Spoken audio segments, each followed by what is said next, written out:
Good morning everybody. Good morning from Dr. Daniele Gambero, the Propenomist, and welcome to our Propenomy Bites. Today is January 25th, I think. Am I right? January 25th? Let me see, huh? No, January 24th. Oh my goodness. I'm out of calendar. Last night didn't sleep too much. News today, a lot of news to see, as you have been seeing in the title. Let's start with the credit agencies and the forecast for Malaysia. Big contrast, somehow. We have UBS, Swiss bank, and we have credit rating agencies. UBS saying more pain before Malaysia gains.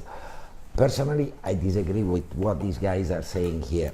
Not agree at all in terms of slowing down again with the oil and gas. The crude oil value has been stably above $55, $60. So I strongly disagree with their forecast of a drop in the growth of GDP for this year. To me, looks like Malaysia should be able to perform at 4.5 to 4.7, while these guys are talking about a 4%. I sort a bit la. International agencies instead, meaning international rating agencies, are confirming the good rating of Malaysia. Well done. Fitch, Standard & Poor's, Moody's are all agreeable in confirming the positive rate of Malaysia with a stable outlook. Congratulations to the government, of course, because of this, and look forward for even better performance in the near future. Now, what else? Here there is something about the one MDB, the conspirator in the UAE, saying that Mr. Kadem al-Kubaisi released an interview to the Wall Street Journal and came out saying that, oh, I didn't do it. Me too. But I really didn't. He still to be considered. United States home sales hit 3 years low, prices rise slowly. US-China trade war. Big advantage to me to Southeast Asia, as is reported at page 12 of the Edge Financial Dailies. Trade war seemed to benefit VS industry, and not only. VS is one of the top electronic components manufacturer in the world, not only in Southeast Asia, sorry. And they are extremely aggressive because of, and with positive outlook, because of this war trade between US and China. On top, US is, I really don't know what to say, Lara. We are in a global era. We have very open boundaries, we have very open circulation. Every country in the world is trying to be more open, while United States keep on building up walls. And being Trump blocked by the Congress, what he did, just play the armed force, don't know what, game with the Congress, and for 32 days he has been keeping the government shut down. For your information, the longest government shutdown till today happened in 20-something under Bill Clinton, and was 21 days. We are already at 32 days, and the clock keep on running. What will happen? No one knows. No one knows because in this case there are no data. The article here says, we are stopping our data collection to November. December onward, there are no more data. The United States president was supposed to give a address to the nation, the State of the Union, I don't know if it has been postponed or definitely cancelled, but first time happening. So, Donald Trump, please reset a bit yourself.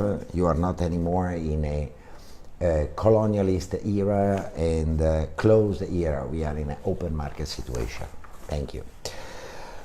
Next, Europe, my Kampong, Italy. My Kampong Italy, my Kampong Milano, Milan is in Italy, and Italy is part of Europe. And you know, I'm very happy to be here.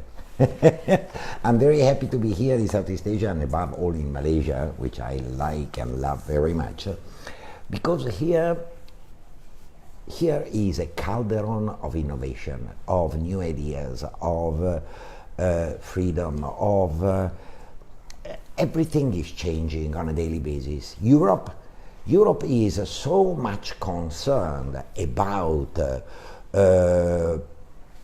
protecting too much personal data. Personal data must have protection, right? That is a must.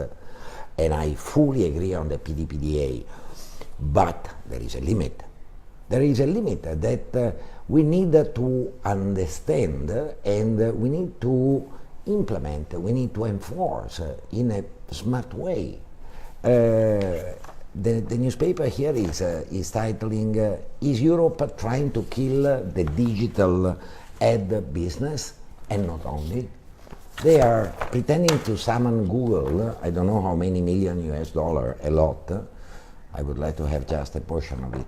57 million US dollar because of the way Google is collecting information, offering pre-checked boxes and misleading the people responding to the surveys or to the questions in a not very clear way up to the European Union. Personally, I laugh a bit about it. Europe, please wake up, otherwise you will be left behind. Davos, World Economic Forum. The center of all the discussion is on climate change. Let's hope they will do something good.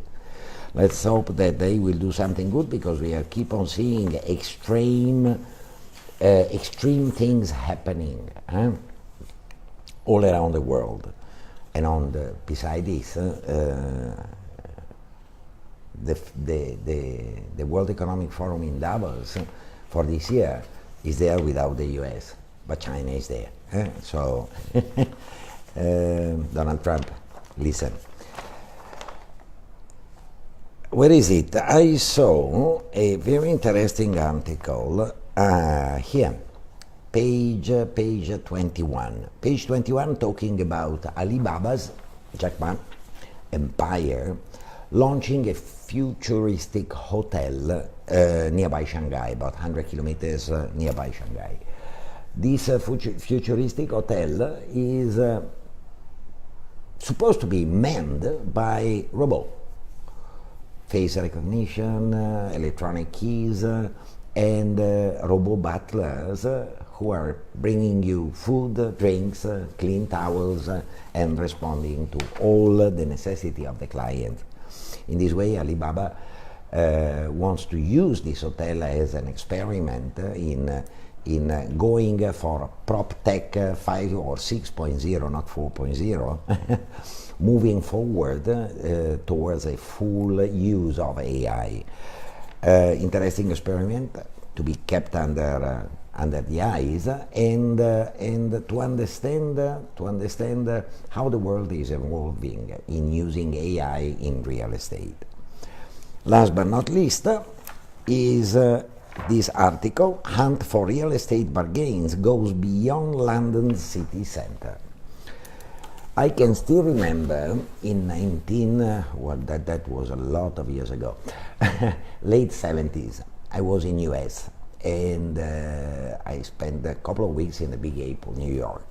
At that time, the city center, Manhattan, was a sparkling area of real estate activities, where a lot of people were moving from the suburban areas of New York to Manhattan, saying, oh, I live in, I work in. I don't know if I mentioned to you, I've been living in US for about 6-7 years, and by the time I moved out, the trend was exactly the opposite, the ballet, meaning city center Manhattan was really becoming the central business district, the CBD, where people were moving in the morning and where people were moving out at night to go back to their house. Living where? New Jersey and all the neighboring areas of New York. Willing to take a 45 minutes or more ride on a train, on MRT, to move back to work the day after, forget the car beside the weekends, having a much clearer, less polluted air in the city, less congested in terms of traffic. We will see this in KL. We will see this happening in JBCC, Georgetown, and the other centers of Malaysia. Let's not forget that Malaysia, compared to Singapore, has a huge advantage. We have plenty of land. So, in my view, my personal view, we should be seeing this expansion, this horizontal expansion, not vertical expansion, towards Nilai, Seremban, towards Bangi, towards Rawang, towards Klang, and a concentration of business activity in the city center of KL. But let's see what the future will bring us for us.